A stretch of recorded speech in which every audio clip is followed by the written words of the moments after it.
Contemplation that uses thoughts is still external, not internal.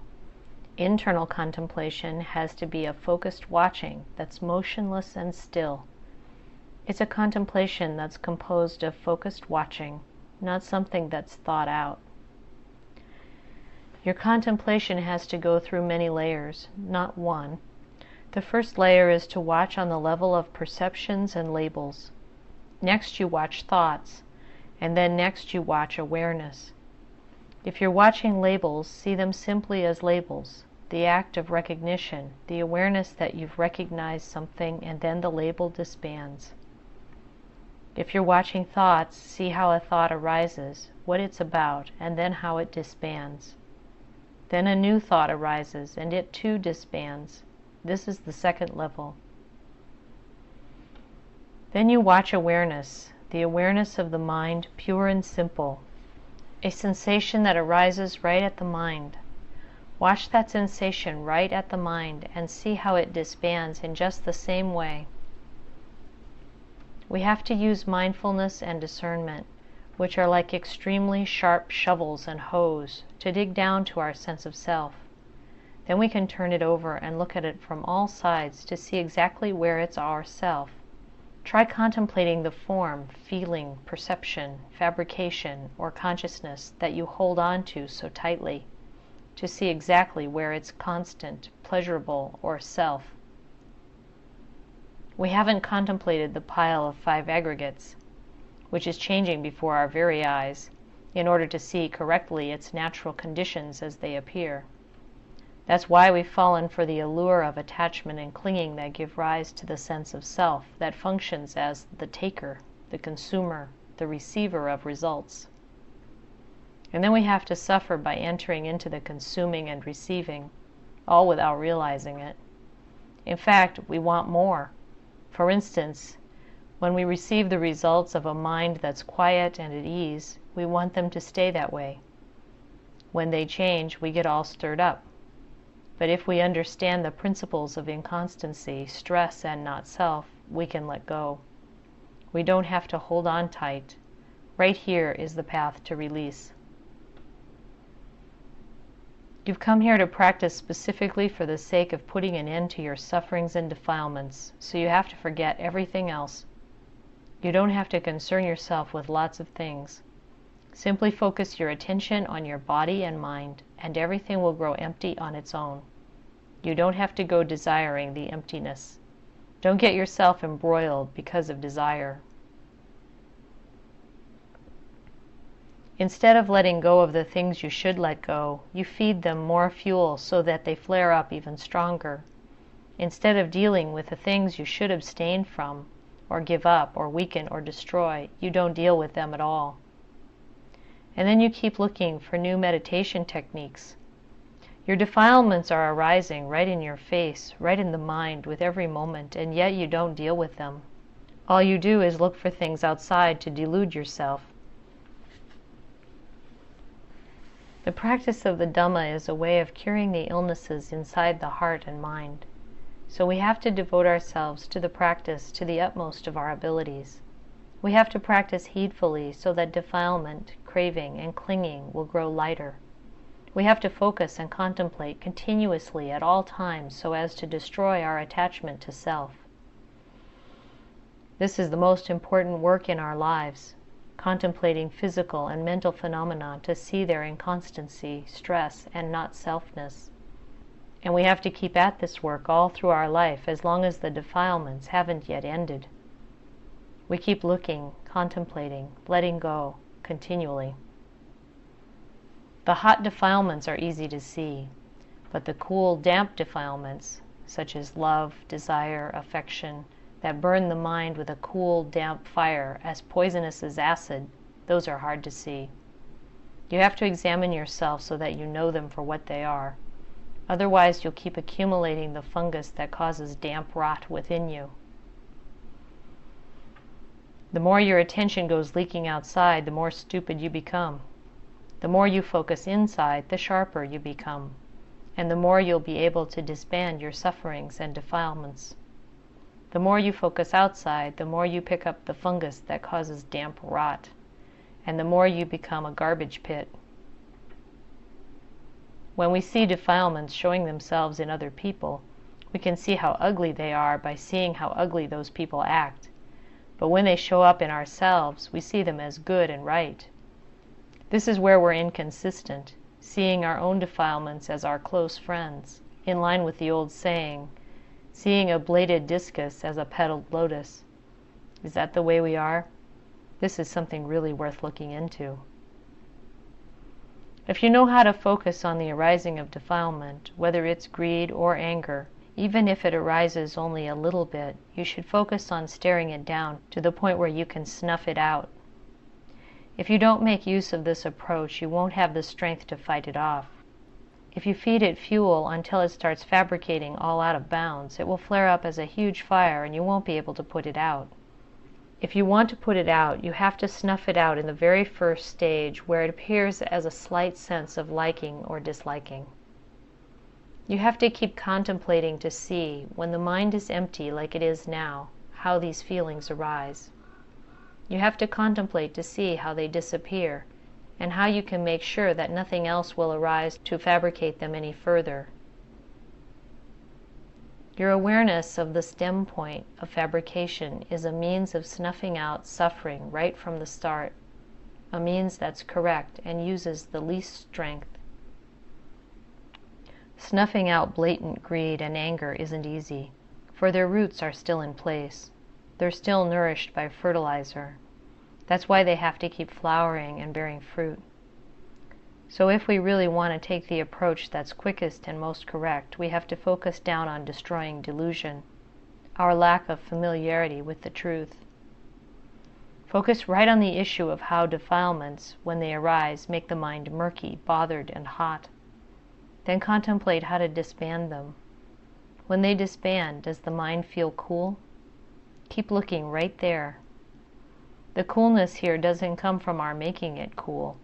It's cool in and of itself, without our having to shower it with water. It's the feeling tone of the mind when it can let go of something. It's cool in and of itself. Contemplating yourself repeatedly gives you a sense of the mind's higher nature that can pull you up to release. It's a means of dispersing the side of the mind that used to fasten onto things so that it grows weaker and weaker with regard to everything of every sort. You do this through the power of mindfulness and discernment, not through the power of defilement, craving, or clinging.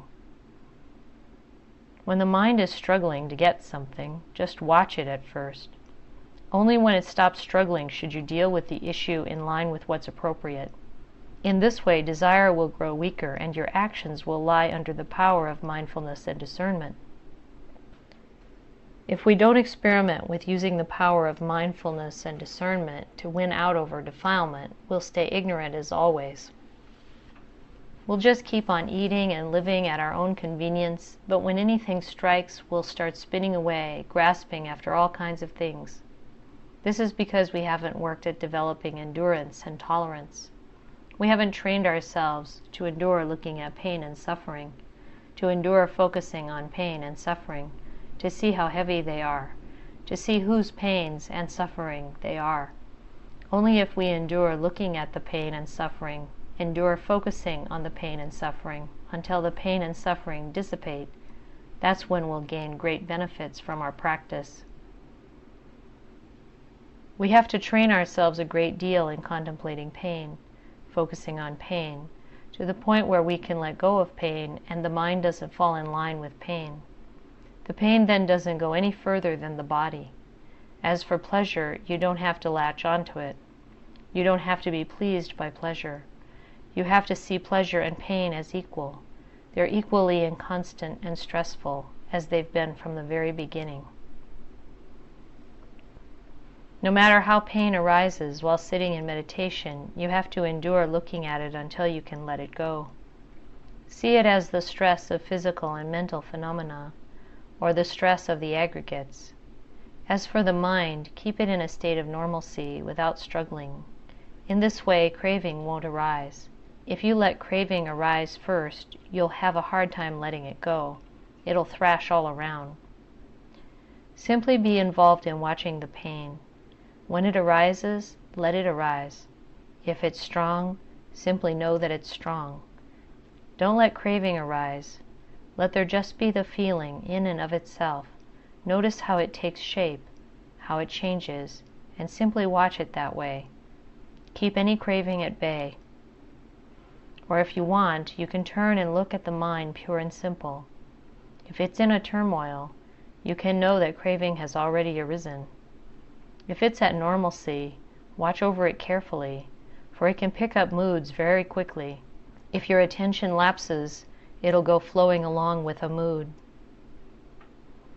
When you go chasing after good and bad and latch onto your sense of self, you create a huge fuss. But when you really know clearly, you sort out these problems so that they fade away. When you really examine all the evidence, you'll see that there's no good or bad arising. It all disbands. But then new thought fabrications arise and pass away, arise and pass away. They keep on flowing, and they seem to involve many, many issues. But actually, there aren't many issues. There's only arising, remaining, and passing away. It's because we're not focused on knowing this that the issues come to seem many. But no matter how many there are, there's just this, arising, remaining, and passing away, one after another, like the pattern of a current of water, where the pattern isn't a thing at all. If you look into the pattern of the current of your thoughts, fabricating good and bad, you'll find that there's nothing you can latch onto as having any essence, for all these thoughts disband and disappear. If you learn how to look skillfully in this way, your mind will be empty more than embroiled, for you see the truth that these things all arise, remain, and pass away. The past has passed away. The future hasn't yet come. Look simply at the present arising and passing away right before your eyes, and don't latch on. When you see arising, remaining, and passing away, pure and simple, right in the present moment, and then can let go, right there is where you gain release. There is an old saying, a flagpole planted in a swift-flowing stream. Right there's the Buddha whose Dhamma's supreme. In a swift-flowing stream refers to the present, where there's fabrication, change, arising, and passing away. Right there's the Buddha whose Dhamma's supreme means that clear knowing is found right there. Letting go of attachment occurs right there. Examine your mind to see what kind of currents it's flowing after. Then stop to look at them. Stop to be aware of them. Ultimately, you'll see that there's actually nothing there, just arising and passing away in emptiness, like a projected image that flashes into being and disappears, empty of any essence. If your looking inward sees all the way through, you'll see that none of the things of the world have any value at all. For the highest value lies with the mind imbued with clear knowing, bright and clean. Even if this knowing is only momentary, it means that your practice isn't in vain. You can take it as your guide to continue following until you disband suffering and defilement without trace. The internal sense of the mind will show itself of its own accord, like a diamond embedded in rock. When the rock is cut away, the sparkle and shine of the diamond show themselves of their own accord. In the same way, when the mind is embedded in defilement, craving, and clinging, it's totally dark, totally in the dark. There's no light or brightness to it at all. But when our cutting tools, mindfulness and discernment, bring out its facets, the mind will be bright on its own. The Dhamma covers many topics, but they're all gathered at the mind. Defilements are a kind of Dhamma, as are discernment and the 5 aggregates. Everything's Dhamma. Now, what we want is the highest Dhamma, the Dhamma that's unfabricated. We want to know what it's like, so where does it lie? It lies right here in the mind that isn't fabricated, that's empty of itself. That's the genuine Dhamma. In contemplating the phenomena of the present, the way things arise, remain, and disband, you have to keep looking until you see through to that which doesn't arise or disband. When you fully comprehend arising, remaining, and disbanding, you'll come face to face with emptiness. Emptiness isn't empty in the way you'd sit and say to yourself, there's nothing there at all. There are things there. The eye sees sights, the ear hears sounds, and so on. They're empty simply in that the mind doesn't enter in to label them, to concoct anything out of them, to cling to them, liking or disliking them. That's all. They're empty in that the mind is free from attachment. If you don't know how to extinguish things, how to let go, you'll get stuck on every level of the path.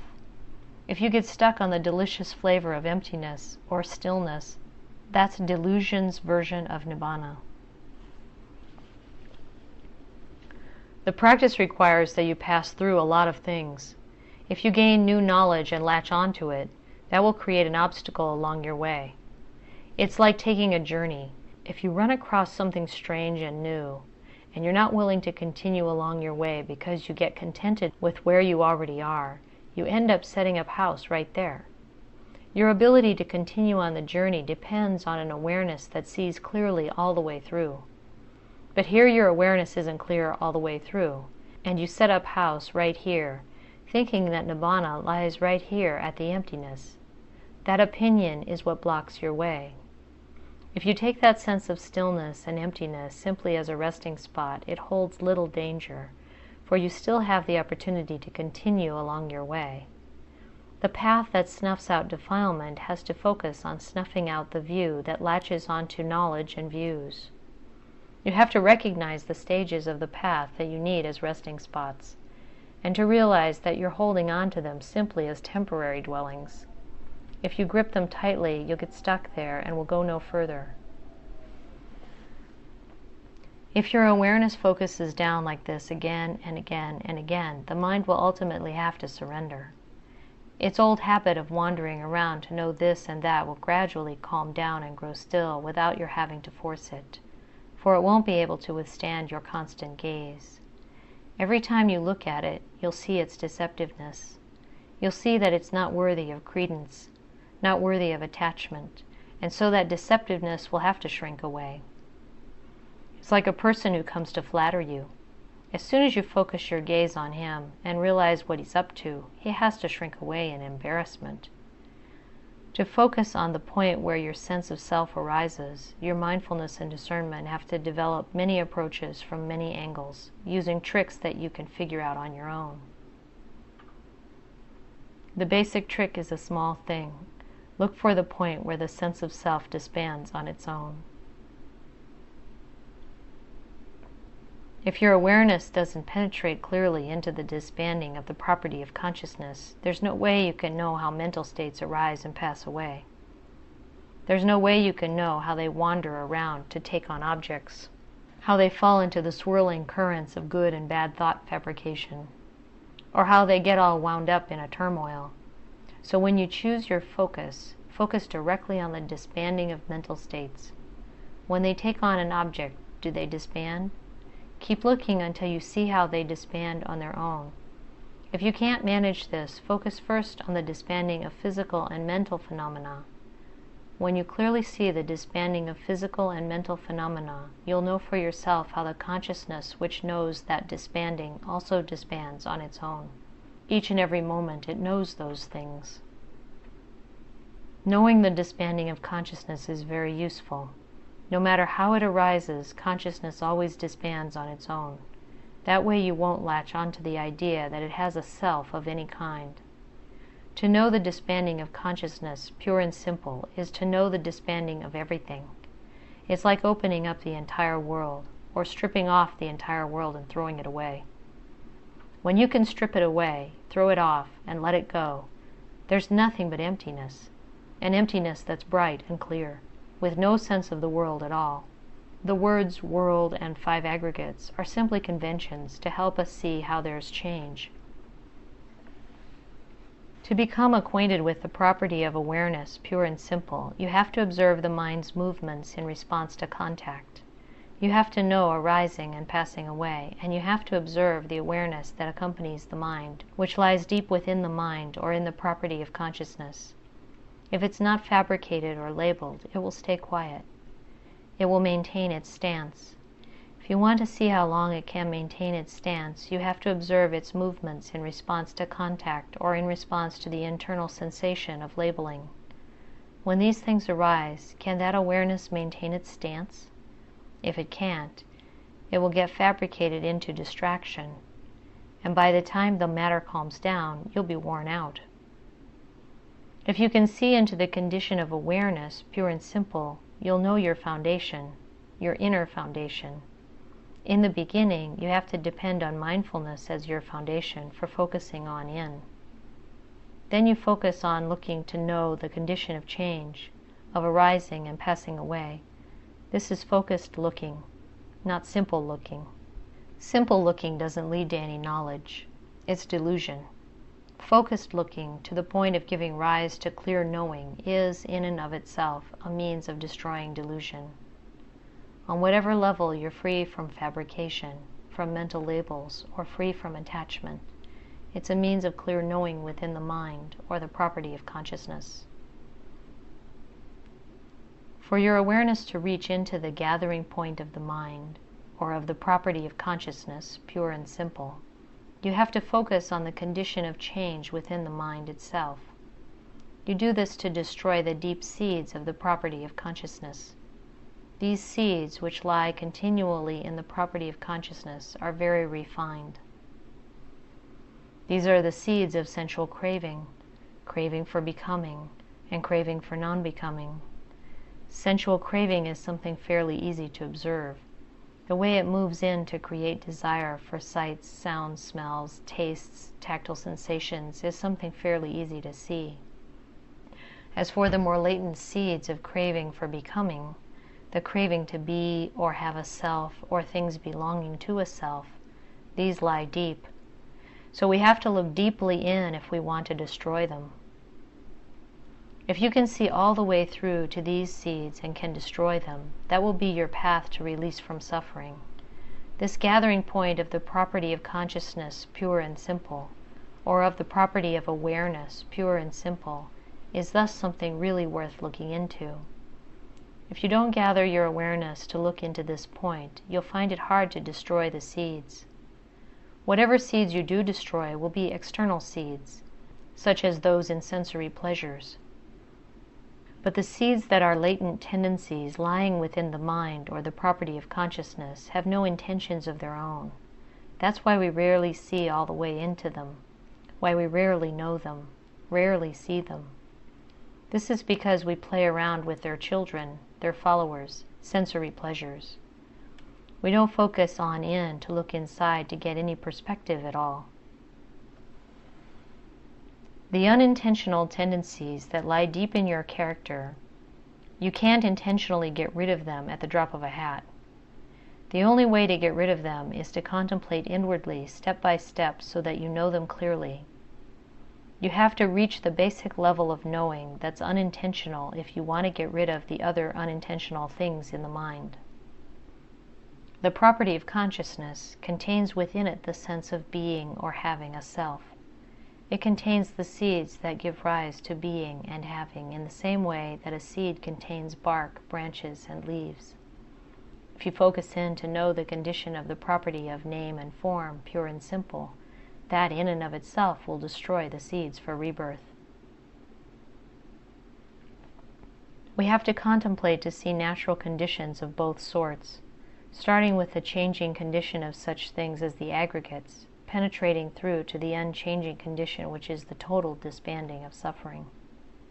The sort that changes keeps changing its disguises without respite, deceiving us into latching onto it as genuine and true. In particular, our fascination with pleasurable feelings. Even when we train the mind to be still, we're hoping for the delicious flavor of the pleasurable feeling. This is because we haven't contemplated the deceptiveness of feelings of every sort. Some arahants gain awakening through becoming acquainted with feeling and destroying the obsessions that lie latent in all three kinds of feeling. Obsession with irritation lies latent in painful feeling. As soon as pain arises, whether it's mental or physical pain, irritation arises in the mind. Obsession with passion lies latent in pleasant feeling. We like pleasure of every kind, wanting it to stay with us for a long time. When a feeling of equanimity, neither pleasure nor pain, arises, we get absorbed in the equanimity because we don't know that it's just a feeling that has to arise and pass away in line with its conditions.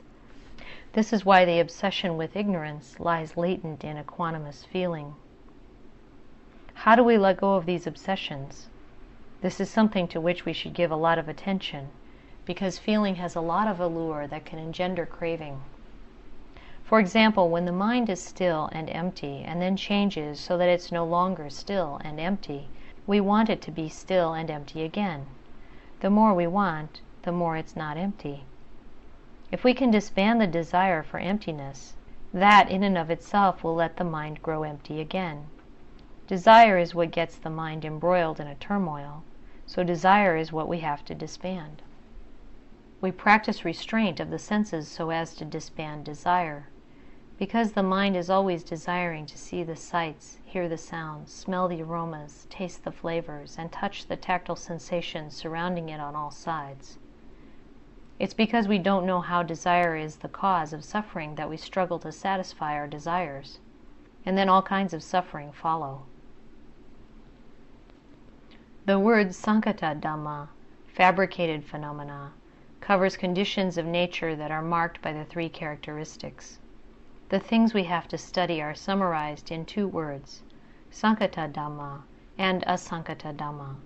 Both of these terms have a deep and wide range of meaning, especially Sankata Dhammas, which are always inconstant, stressful, and not self. The conditions of Sankata Dhamma follow their own swirling currents without end. As for Asankata Dhamma, the phenomenon that doesn't change, isn't stressful, but is still not self. That's something hard to know, but even this refined, subtle condition is something that we shouldn't latch onto. When the mind stops, grows still, and is aware of itself, let it focus even more deeply on itself, for its stopping state is the mental state that's concentrated or in equanimity, still, neutral, neither pleased nor displeased. This is a type of fabrication called Anenjabhisankara, imperturbable fabrication, or if you want, you can call it neutral fabrication. When you focus on it, see it simply as an aspect of nature. Don't get sucked into the stillness, the neutrality, or the equanimity. At the same time, though, you do have to depend on the equanimity to focus in on seeing things as aspects of nature, pure and simple. This is a way of disbanding any fabrication of liking or disliking, good or bad. For this reason, we don't stop just at the equanimity. We have to see all the way through it, that it's an aspect of nature free of self. When the fabricated aspects of nature disband, the mind stays with its awareness of equanimity. Then you focus on the equanimity to be aware of it as an aspect of nature, without using any labels or words. Simply focus on in to watch it, to become acquainted with the aspect of nature that lies further in, without labeling anything at all. As you see into every level of nature, pure and simple, things get deeper and more profound. You know and let go, know and let go, know and let go. Empty. Whatever appears, you let go. The important principle in your gazing inward is simply to let go. You look, you see, and you let go. Incline the mind to letting go. Look in absolute stillness, with no inner conversation. Know and let go. Mindfulness keeps knowing through letting go of everything. The breath doesn't disappear. No matter how still or empty the mind, you're aware with every breath. If you don't know in this way, you'll soon lose focus and get distracted, or a fabrication of some sort will interfere so that you lose your foundation. When the mind fabricates unskillful thoughts, thoughts of sensual passion, thoughts of ill will, thoughts of harmfulness, These are all called demeritorious fabrications, apunya. When the mind gains a sense of the drawbacks of sensual passion and develops a sense of distrust, disgust, and distaste for sensual passion, that's how you cleanse the mind of sensual passion, so that it's not stuck on sensual passion, so that it's stuck instead on disenchantment. When the mind sees the drawbacks of ill will and thinks instead in terms of goodwill and forgiveness, that's how you destroy ill will. When you see the drawbacks of harmfulness, you then think or act in ways that aren't harmful. All of these things are called meritorious fabrications, punya. When the mind fabricates these things, whether meritorious or demeritorious, it puts itself into a turmoil. Skillful thoughts have to keep thinking so as to do away with unskillful thoughts. If you think too much, it can make you tired, both in body and mind. When this happens, you have to focus on a single preoccupation to bring the mind to concentration. When you focus in concentration, throwing away both meritorious and demeritorious fabrications, and instead stay continuously stopped in a single preoccupation, this falls into the characteristics of imperturbable fabrication, Unentangled. The sense of being snugly still or equanimous for long periods of time may not fit into the definition of imperturbable fabrications as jhana or the higher absorptions. It's simply a type of immovability endowed with mindfulness and discernment. The mind is aware of itself, focuses its gaze right on itself, and knows itself continuously, without fabricating thoughts of good or evil. This too can be included under imperturbable fabrication. For that reason, we have to find the aspect of the mind that can maintain its stance so as to see further in, so that it's not stuck on imperturbable fabrication. We have to penetrate to the point where we can see clearly in terms of the arising, remaining, and passing away, the inconstancy, stress, and not-selfness that are gathered in here as well. You have to sharpen this basic principle of knowing so that it's razor sharp, so that you can see the truth that nothing has any true essence, that it's all illusory. Knowing and not knowing trade places so that they seem to be different, but if you get stuck on this duality, you're stuck on yourself. If you're really going to know, you have to know both sides, the side that knows and the side that doesn't know, to see that they're both inconstant in the same way, both deceitful in the same way.